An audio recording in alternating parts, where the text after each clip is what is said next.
aqui a gente está vendo o 555 como um mono estável. A ideia é que ele tem dois comparadores internos. Então, enquanto um está olhando para o trigger, o outro está olhando para o threshold. Por conta dos resistores internos, são três de 5K. Eles dividem a tensão VCC de forma igual. Então, eles vão estar olhando para limiares, né, de 4 volts, 8 volts e 12 volts. Então, justamente, né, o trigger ele vai estar comparando a entrada, né, do terminal com o um terço do VCC, que no nosso caso vai ser 4 volts. Já o threshold vai estar comparando a entrada do terminal com 2 terços de VCC, que daria 8 volts. Então, né, como que funciona o circuito? Ele, a princípio, ele está estável, ele está com a saída baixa. Mas quando a gente jogar um GND aqui nesse trigger, vai ser menor do que um terço de VCC. Por conta disso, o flip-flop aqui da frente vai estar setado. Quando esse flip-flop estiver setado,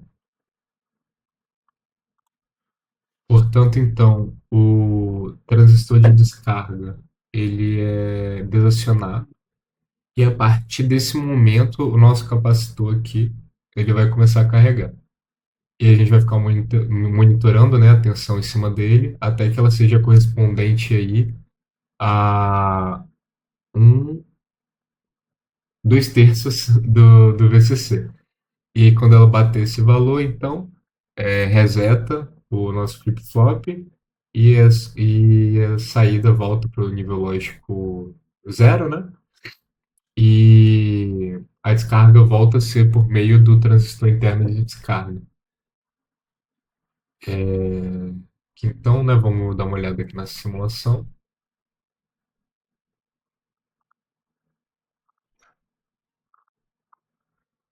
Tá tudo em zero, né?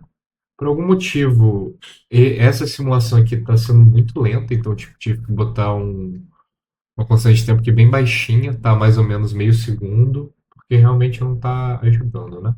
O, o multisim. Mas aqui então a gente vê que a partir do momento que eu joguei esse nível baixo aqui no trigger, o nosso capacitor começou a carregar, o nível lógico foi para alto, e quando o capacitor bater aqui os 8 volts, volta para baixo. Vamos só dar uma medida, né? Questão da constante de tempo, mais ou menos um meio segundo. É mais ou menos isso aqui que a gente está medindo. A gente pode dar uma olhada também no nível, no nível, né? Tanto do canal A quanto do canal B. O canal A aqui, portanto, né? Ele está em zero, começa a ser carregado até 8 volts, e aí ele volta para zero. Que é justamente, né? Um terço do VC que é igual a 12 volts aqui. Então, esse daqui foi o 555 como monoestado. Agora, para tratar aqui, então, do 555 sendo usado como bistável, a ideia é que a gente tenha a mesma entrada sendo vista tanto pelo trigger quanto pelo threshold. Então, a gente vai estar tendo, ao mesmo tempo, essa entrada comparada com um terço de VCC com dois terços de VCC. O que acontece, portanto? A gente vai ter o seguinte efeito, né? Enquanto o nosso, enquanto a nossa entrada ela for maior do que o limiar inferior, né? O um terço de VCC, a nossa saída vai ser baixa. E quando for maior do que o limiar superior, né? O threshold high, a nossa saída vai ser alta. Então, dá uma olhadinha, né? Mais fácil observar, simular aqui o circuito.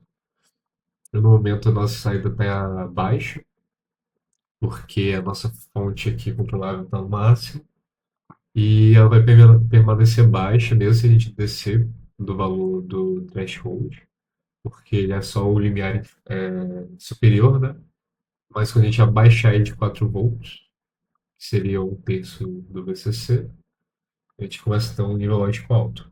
E ele vai ser mantido mesmo que a gente ultrapasse esse limiar inferior. Só quando a gente finalmente cruzar essa fronteira aqui, né, e subir isso aqui de 8 volts, que o nosso flip-flop vai ser resetado e na saída a gente vai ter nível lógico baixo, né? Então dá para observar bem esse efeito. Por fim, aqui então, né, como astável, ele é bem parecido com o Bistável, na verdade. A gente ainda está comparando o Trigger com o Threshold, então tem aquela mesma discussão, né, de quando ultrapassa o limite superior, nível lógico baixo. Quando ultrapassa o limite inferior, nível lógico alto. Só que agora a gente, ao invés de ficar fazendo na mão, a gente vai ter aqui um circuito RC que vai estar com a mesma constância, né, ligando e desligando. E, portanto, a nossa saída vai estar sempre alternando, né, entre on e off, on e off, on e off. Por isso que ele é estável, ele nunca mantém um estado, né, para além do tempo de carga e descarga do capacitor. Então, dando uma olhada aqui na simulação, né, já foi abordado na questão 2. Não vou falar do dead cycle porque já foi abordado lá, mas só para a gente ver esse comportamento mesmo, né. É semelhante aí, de novo, né, a questão do bistável, só que de forma contínua. No Bistável, a gente poderia estar falando de um acionamento por nível de um sensor de temperatura, que seja umidade. Aconteceria aí uma vez por dia. Então, quando a umidade do solo estiver muito baixa, a gente liga a irrigação. E aí só amanhã, depois de amanhã, a gente veria isso acontecer novamente, né? Então, ele estaria sendo estável em um nível e aí, eventualmente, ele vai para outro. Aqui não, no modo estável, ele fica constantemente